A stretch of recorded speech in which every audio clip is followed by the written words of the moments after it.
केला बेचने वाली चुड़ैल।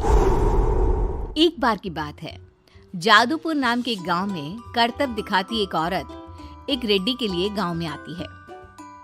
आइए आइए मेहरबान कदरदान, खाइए रोहड़ा के ताजे ताजे केले। कभी खाए नहीं होंगे ऐसे केले, पीले पीले केले खाइए। ये कहकर रोहड़ा हाथों में 4 केले लिए उन्हें सर्कल में जोर जोर से हवा में उछालती हुई करतब दिखाती है, जिसे देखकर आसपास के सारे बच्चे अपने अपने मम्मी पापा से उस औरत के पास जाने की जिद करने लग जाते हैं।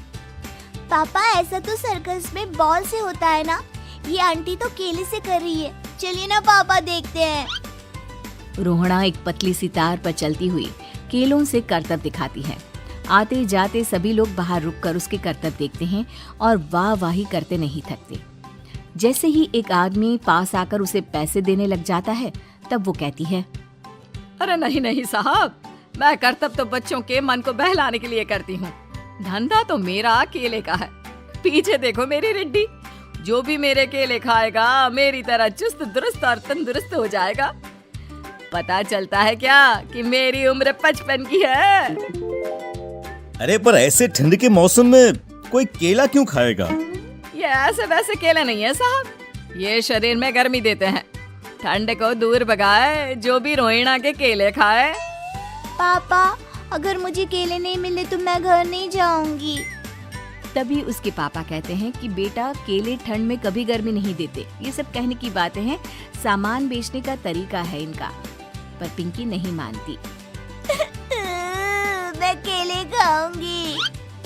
पिंकी की जिद के आगे नत्थू हार जाता है और उसे केले खरीद कर दे देता है। पिंकी खुश होकर केले घर ले आकर खाती है।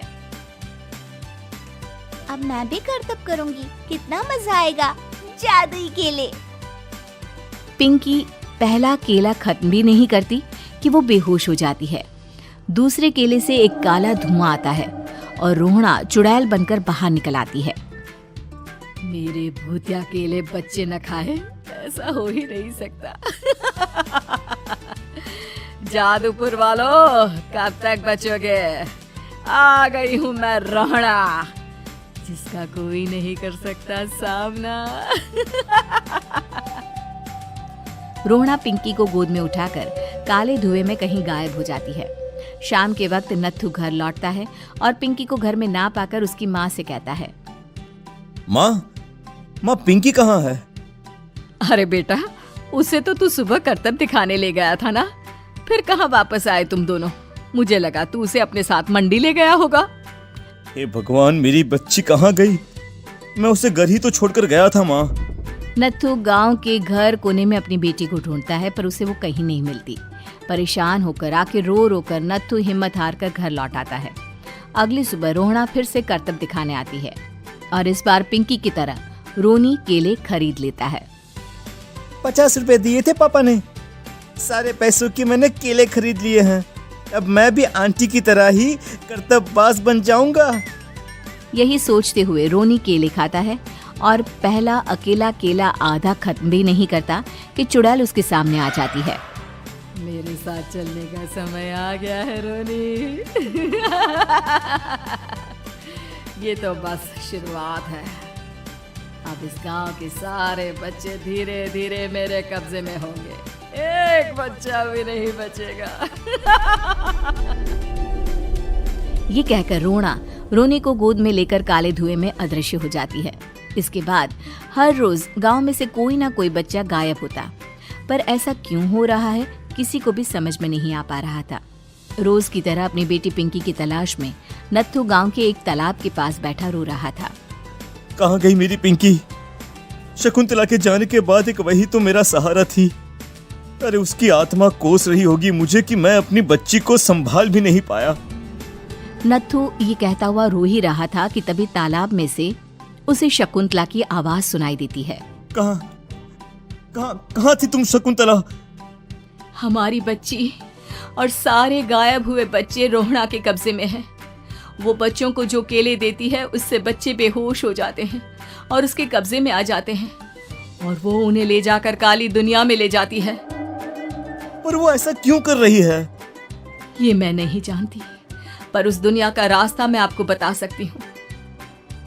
जहाँ ये नदी खत्म होती है वहाँ एक केले का पेड़ है, उसके नीचे एक दरवाजा है, वहीं से रास्ता जाता है उस दुनिया का। ये कहकर शकुंतला की आत्मा गायब हो जाती है। गांव के सभी लोग झुंड बनाकर उसी रास्ते से काली दुनिया में चले जाते हैं और वहाँ देखते हैं कि सारे बच्चे वहाँ काम कर रहे थे।